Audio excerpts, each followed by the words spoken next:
सायंकालीन बेला में आपने श्रवण किया सच्चिदानंद स्वरूप भगवान कृष्ण गोकुल में अपनी अनेक अनेक लीलाएं कर रहे हैं। रात की बेला में भगवान की माखन चोरी की लीला का वर्णन किया गया है। आए दिन गोकुल में कोई न कोई उत्पात हो रहे हैं। कभी तृणावर्त आता है, कभी शकटासुर आता है, कोई न कोई उत्पात आए दिन गोकुल में हो रहे हैं। एक दिन नंदराय जी ने वृद्ध गोपों को बुलाया और एक परामर्श रखा। व्यास जी लिखते हैं कि गोप वृद्धा महोत्तरया ननुभूय महावृद्ध ने नंदाय समागम्य ब्रजकार मंत्रयन। अच्छा, नंदराय जी गोकुल के राजा हैं। अगर वो चाहते तो कोई भी निर्णय अपने मन से ले सकते थे, लेकिन नीति कहती है कि कोई भी कार्य करना हो तो अपने गांव के समाज के दो चार वृद्ध युवकों को बुला करके परामर्श लेना चाहिए। कुछ लोगों को अपने पैसे का अभिमान होता है, हम किससे पूछे, पैसा हमको खर्च करना है, हम किससे पूछे, हम कुछ नहीं जानते। इस बात को कभी मन में नहीं लाना चाहिए। कोई भी निर्णय लेना हो दो चार वृद्धों को, क्योंकि बुजुर्गों को जीवन का अनुभव होता है। लेकिन आजकल के जो लड़के हैं, हाँ तो लड़के जाएं तो लड़के, ये मोबाइल पर फेसबुक क्या चलाना सीख गए, जानते हमारे अलावा और कोई कुछ जानता ही नहीं है। ये आजकल के लड़के समझते कि हमारे अलावा आज का बुजुर्ग कुछ जानता ही नहीं। ये सोचो कि उम्र की जिस दहलीज पर तुम चल रहे हो, ये बुजुर्ग उस दहलीज को पार कर चुके हैं, उन्हें जीवन का अनुभव है। इसलिए शास्त्र कहता है, नीति कहती है कि जीवन में या प्रतिदिन के कार्यों से कभी थोड़ा समय निकाल करके किसी बुजुर्ग के पास बैठना चाहिए और उससे अनुभव शेयर करना चाहिए। उससे अनुभव प्राप्त करो और वो जो अनुभव बताएगा आपके जीवन में हमेशा काम आएगा, क्योंकि बुजुर्गों को जीवन का बहुत बड़ा अनुभव होता है। इसलिए उनसे अनुभव प्राप्त करना चाहिए। कोई भी कार्य करना हो, दो चार गांव के बुजुर्गों को बुला करके उनसे परामर्श करो, ऐसा करना है भैया, कैसे किया जाए। अगर वो आपको अपना विचार देंगे, सहमति देंगे, तो उनकी भी जिम्मेदारी बन जाती है कि कोई काम बिगड़ने न पाए। आपने कोई आयोजन किया, हमसे सलाह ले लिया, तो हमारी भी जिम्मेदारी बन जाती है कि कुछ बिगड़ने न पाए। अगर सलाह नहीं लिया तो चाहे जो करो, हमसे क्या जरूरत। आइए जगराम भैया, स्वागत है आपका। तो कहते हैं, शास्त्र कहता है कि बुजुर्गों से अनुभव प्राप्त करना चाहिए, क्योंकि बुजुर्गों को जीवन का अनुभव होता है। बुजुर्गों को कभी अपेक्षा नहीं करनी चाहिए, उपेक्षा नहीं करनी। एक बार हुआ क्या, एक बात याद आ गई।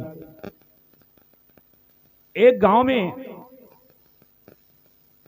एक लड़की का विवाह था।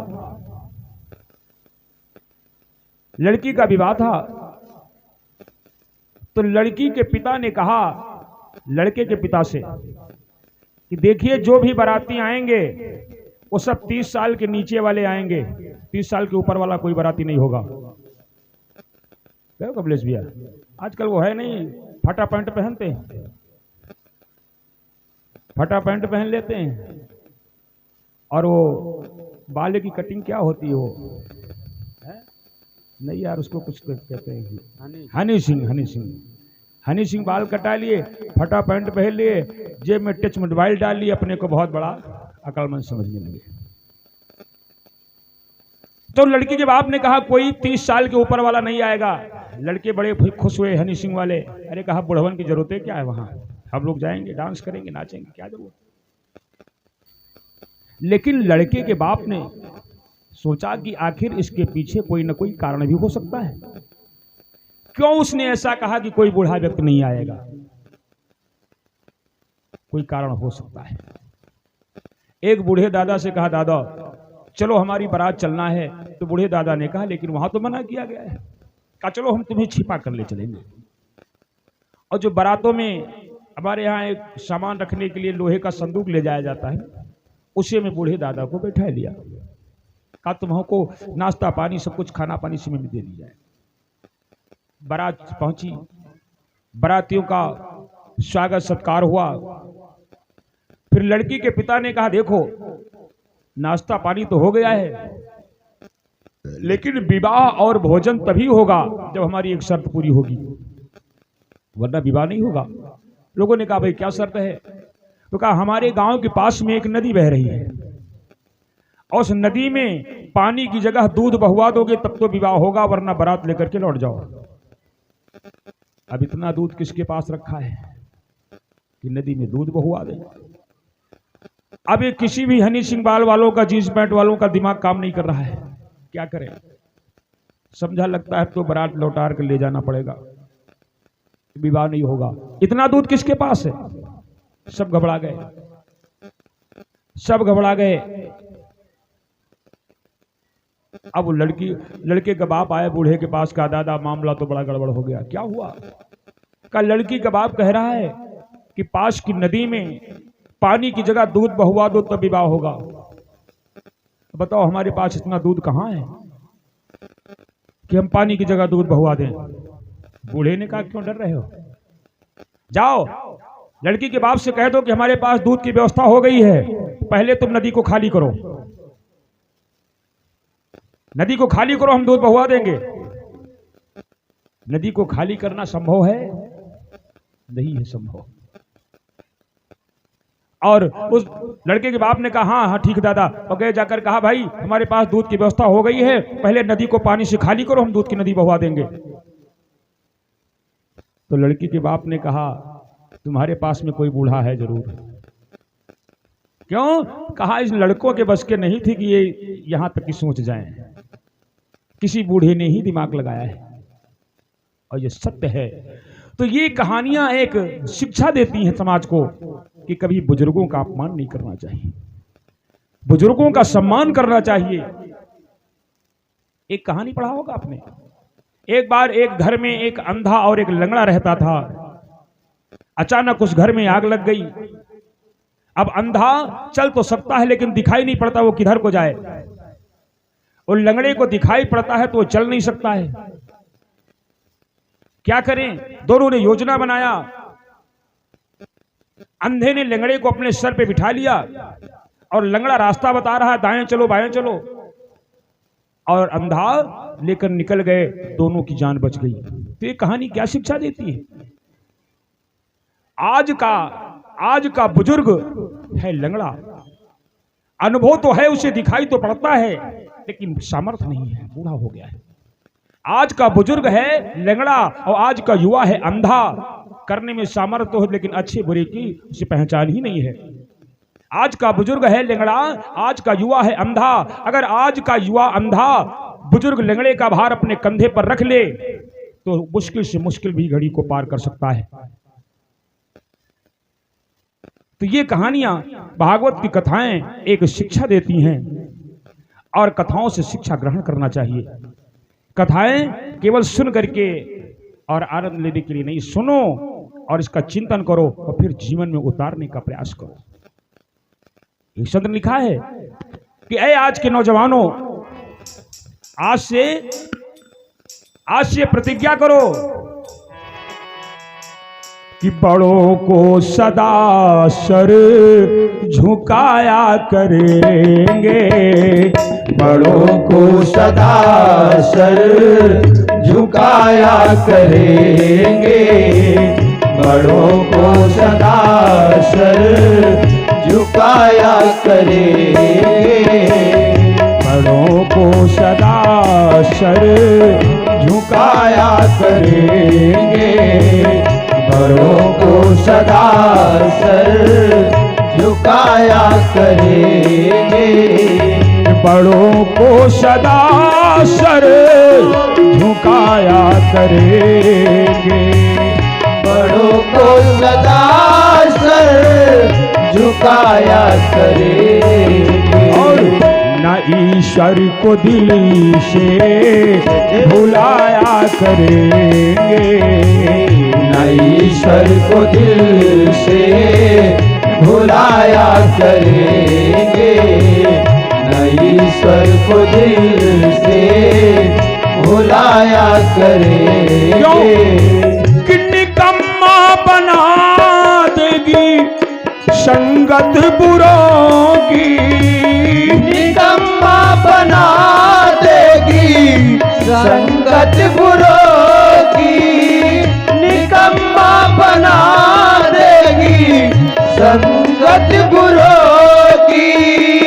कभी साथ में जाओ, अच्छे लोगों की संग करो। क्यों?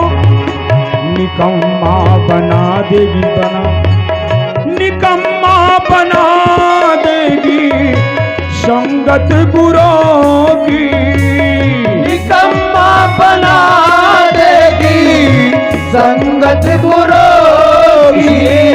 भलों की ही संगत में जाया करेंगे, भलों की ही संगत में जाया करेंगे, भलों की ही संगत में जाया करेंगे। और बड़ों को सदा सर झुकाया करेंगे, बड़ों को सदा सर झुकाया करेंगे।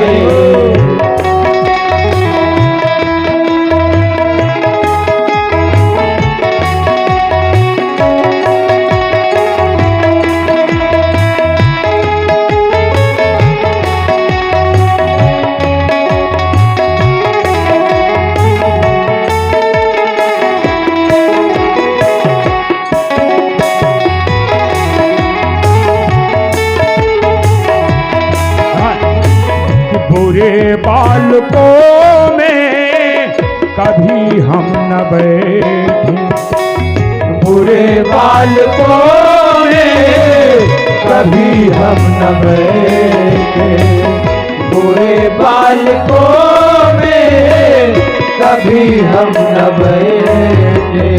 ये बुरे बालकों में कभी हम न बैठे, बुरे बालकों में कभी हम न बैठे।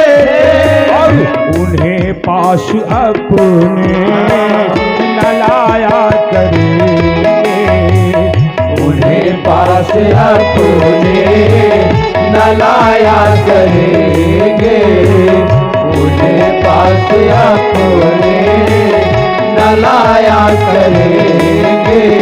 और बड़ों को सदा सर झुकाया करेंगे, बड़ों को सदा सर झुकाया करेंगे, बड़ों को सदा सर झुकाया करेंगे।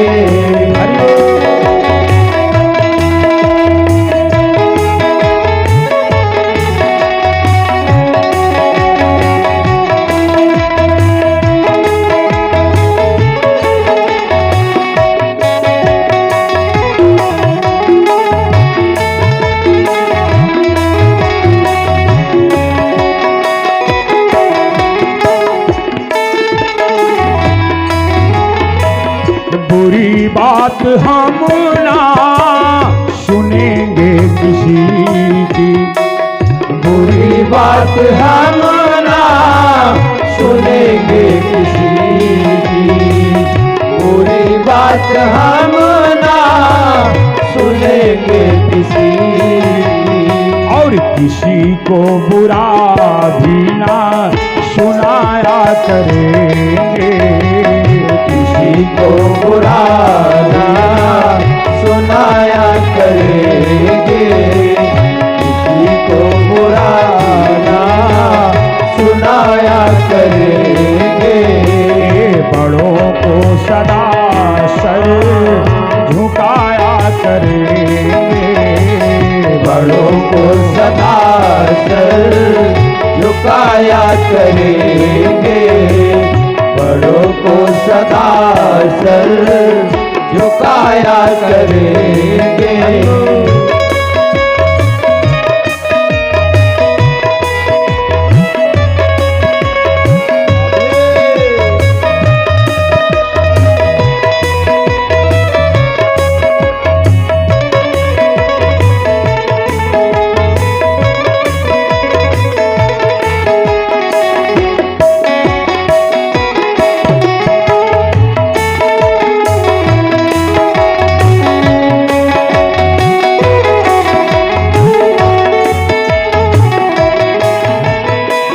चमक और दमक सेना संबंध रखे।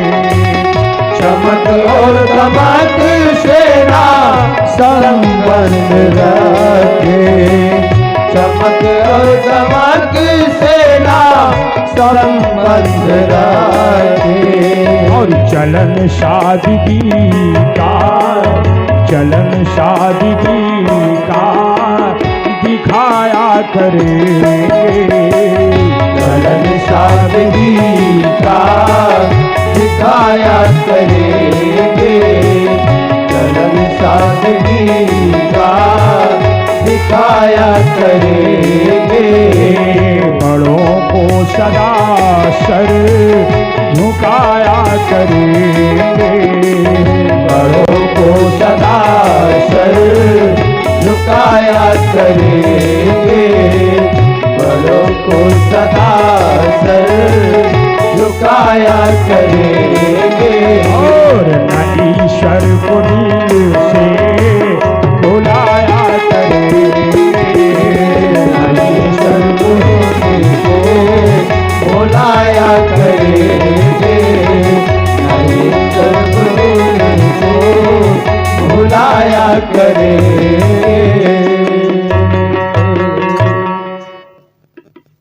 तो आज के युवाओं को एक प्रेरणा लेनी चाहिए कि हमेशा अपने से बड़े बुजुर्गों का हमेशा सम्मान करेंगे, उनकी उपेक्षा नहीं करेंगे, उनकी हंसी नहीं उड़ाएंगे।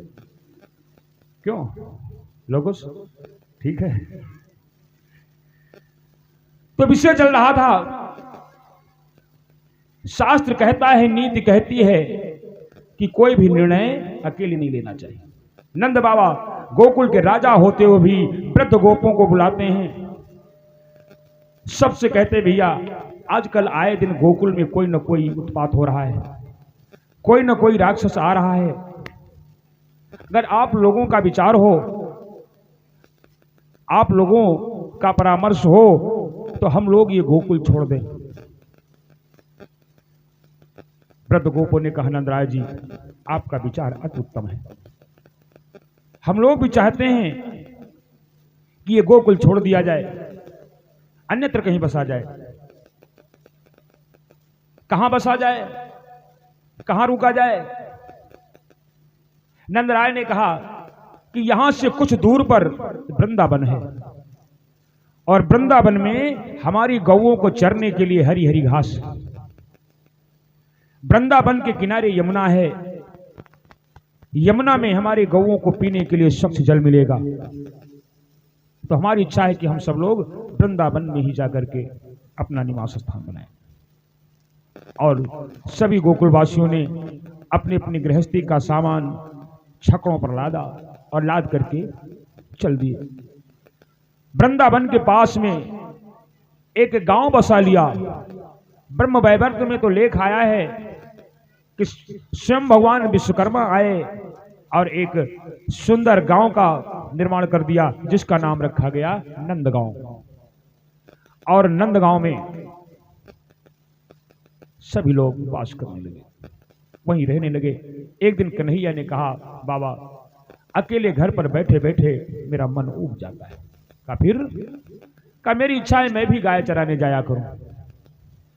नंदराय ने कहा, रे कान्हा अपने घर में सेवकों की कमी नहीं है, तमाम सेवक हैं गाय चराने वाले, क्या आवश्यकता तुझे जाने की? सब सेवक हैं, सब गाय चरा लाएंगे। कन्हैया ने कहा, नहीं बाबा मेरा नाम गोपाल है, अगर मैंने गौओं की सेवा नहीं किया तो मैं गोपाल कैसा? हमने उस दिन बताया था कि गौ ईश्वर का रूप है। भगवान ने कहा है, भगवान विष्णु ने कहा है कि मैं पक्षियों में गरुड़ हूं, मैं वृक्षों में पीपल हूं, मैं धातुओं में सोना हूं और मैं पशुओं में गाय हूं। तो गौ जो है पूज्य होती है हमारे समाज में, इसीलिए गौ के आगे नाम रखा जाता है गौ माता। अच्छा, दूध तो बकरी भी देती है, दूध भैंस भी देती, लेकिन क्या भैंस माता कहा जाता है? बकरी माता कहा जाता है? गौ माता कहा जाता है, क्योंकि गौ पूज्य है हमारे समाज में। गौ पूज्य है, इसलिए गौ की सेवा करनी चाहिए। हमने उस दिन कथा में बताया था कि घर में रोटी बनाओ, पहली रोटी गौ माता को, जिसे गौ ग्रास कहा जाता है। और वो जो पहली रोटी गौ माता को दी जाएगी, भविष्य में हमारे ऊपर आने वाले संकटों से वो रोटी रक्षा करेगी। लेकिन हम लोग गाय को रोटी नहीं देते हैं। किसको देते हैं? कुत्ते को देते हैं। और वो भी कुछ रोटी नहीं, दूध में सान करके भात खिलाते हैं कुत्ते को, बढ़िया रोटी खिलाते हैं, पार्ले बिस्कुट खिलाते हैं। गाय नहीं कोई पालता है, कुत्ता पालता है। अरे आजकल तो कुत्तों की वो कीमत हो गई है कि गाय की क्या होगी। गाय से ज्यादा कीमती आजकल के कुत्ते हैं। कुत्तों की जितनी सेवा होती है गौ माता की नहीं होती है। साबुन से नहलाया जाता है, उन्हें बिस्तर पर लिटाया जाता है कुत्तों को। और भागवत में कहा गया है, एक जगह आया है प्रसंग जड़ भरत के चरित्र में, कि जिसके ऊपर तुम्हारा प्रेम ज्यादा होगा अगले जन्म में वही बनोगे। जो आदमी कुत्ते से ज्यादा संबंध रखते हैं, अगले जन्म में कुत्ते बनने की तैयारी कर ले। वो है जड़ भरत की कथा में है। जड़ भरत एक मृग के बच्चे से बहुत प्रेम करते थे, मरने के बाद वो मृग ही बने। आजकल मानसिकता बदल गई है लोगों की। पहले लोग घर बनवाते थे, घर के आगे लिखा देते स्वागतम स्वागतम। आज सावधान, घर में कुत्ते हैं, कुत्तों से सावधान। अच्छा, घर में कुत्ते रहते तो आदमी, लेकिन लिखा है अंदर कुत्ते हैं। तो कुत्तों के प्रति आदमी की, कुत्तों के प्रति व्यक्तियों का प्रेम बढ़ता जा रहा है, गौ माता के प्रति घटता जा रहा है। आज देखिए कितनी गौ माताएं निराश्रित घूम रही हैं। किसी का पैर कट गया है, किसी की मुंह कट गया, किसी के गर्दन कट गया है। हम लोग दूध खाते हैं और जैसे बेचारी दूध देना बंद कर देती है, खोल खोल करके खींच देते हैं। गाय बूढ़ी हो जाती, हाँक देते हैं, जाओ दूसरे का खेत चरो। इतनी उपेक्षा गौ माता की हो रही। इसीलिए आज हर व्यक्ति परेशान है, कहीं ना कहीं से हर व्यक्ति परेशान है। गौ माता को दुख हो रहा है, दुख दिया जा रहा है। तो हमें गौ माता की सेवा करनी चाहिए। तो कन्हैया ने कहा, बाबा हम गोपाल हैं, अगर गौओं की सेवा न किया तो हम गोपाल कैसे? अरे कहा, नहीं कान्हा तो अभी छोटा है। जिस समय कन्हैया गोकुल से वृंदावन गए, उस समय कन्हैया की उम्र मात्र 5 वर्ष की थी। तो कहा, अभी तू 5 साल का छोटा है लाला, क्या आवश्यकता है?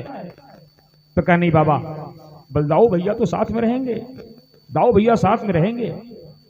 कहा, ठीक है, जब तू जिद करता है तो जा। दाऊ, हाँ बाबा, जा कान्हा को भी देखे रहना, ये थोड़ा चंचल है।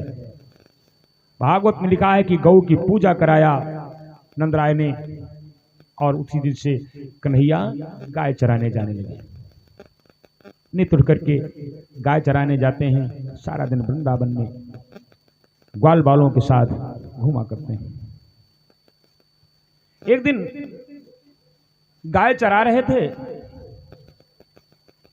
बछड़े घूमते घूमते एक तरफ चले गए। कन्हैया ने ग्वालों से कहा, जाओ देखो ये बछड़े किधर चले गए। और उधर कंस का भेजा हुआ एक राक्षस आ गया, जिसका नाम था अघासुर। उस सर्प का रूप बना करके आ गया और बहुत बड़ा मुंह पसार करके बैठ गया। अब ग्वाल बाल पहुंचे बछड़ों को खोजते खोजते, तो एक ग्वाल ने कहा, ये क्या है? तो दूसरा कहता तू नहीं जानता है? अरे ये गुफा है, पर्वत की गुफा। कहा इस गुफा में क्या होता है? कहा इस गुफा में ऋषि मुनि लोग तपस्या करते हैं। कहा चलो फिर देखा जाए, कोई ऋषि मुनि होगा, दर्शन होगा, प्रणाम करेंगे। और एक एक करके ग्वाल बाल उस गुफा में प्रवेश करने लगे। जब आगे पहुंचे तो उसकी जबान बड़ी मुलायम थी, अघासुर की।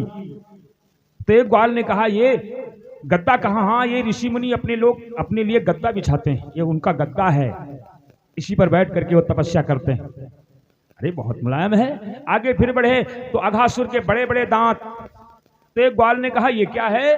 कहा ये संतों के झोला टांगने की खूंटी है, इसी पर अपना सामान टांग देते हैं। और जितने ग्वाल थे सब अघासुर के मुंह में समा गए। अब लेकिन अभी वो मुंह नहीं बंद कर रहा है, वो देख रहा है कि वो कान्हा कब आ रहा है। इधर देर हो गई, ग्वाल बाल नहीं वापस आए। कन्हैया ने सोचा जरा देखेंगे ये है कहां। कन्हैया गए तो देखा अघासुर। कहा अच्छा तुम आ गए मामा, आओ। अच्छा मामा के गांव के सब मामा, वो मामा के गांव से आया था ना, तो सब मामा है। अच्छा मामा को मामा क्यों कहा गया? अपनी जन्म देने वाली मां को क्या कहा जाता है? मां। और मां लिखो तो एक अक्षर लिखा जाता है मां। और जो मां का भाई होता है उसमें दो अक्षर दो बार मां लिखा जाता है। मां मां लिखा जाता है। तो सोचो एक मां के अंदर जब इतना प्यार होता है, बेटे के अंदर एक मां में इतना स्नेह होता है, तो जहां दो मां लग गए तो दूना होना चाहिए, होना चाहिए कि नहीं? लेकिन ऐसा पाया नहीं गया। मामा बड़ा खतरनाक निकला। इतिहास के पन्नों को उठाकर देखा जाए तो बड़ा खतरनाक है मामा। चाहे वो शकुनी मामा हो, चाहे वो कंस मामा हो, चाहे वो माहिल मामा हो, और चाहे वो मारीच मामा हो, और ना मानो तो गेहूं का मामा हो। खेते में आ गया तो भांजे का सत्यानाश। तो मामा जो है ये भांजे के लिए बड़ा खतरनाक दिखता है। खैर तो कहा आ गए मामा, आओ। अब कन्हैया अघासुर के मुंह में प्रवेश कर गए, और जैसे कन्हैया प्रवेश किए वैसे अघासुर ने अपना मुंह बंद कर लिया। मुंह बंद किया, और जैसे मुंह बंद किया कन्हैया ने अपने शरीर का आकार इतना बढ़ा दिया कि उसका मुंह फट गया, और मुंह फट करके उसके प्राण निकल गए, मर गया। ग्वाल बाल बाहर निकले, कहा कन्हैया तूने बचा लिया, वरना हम लोगों की तो जान चली जाती।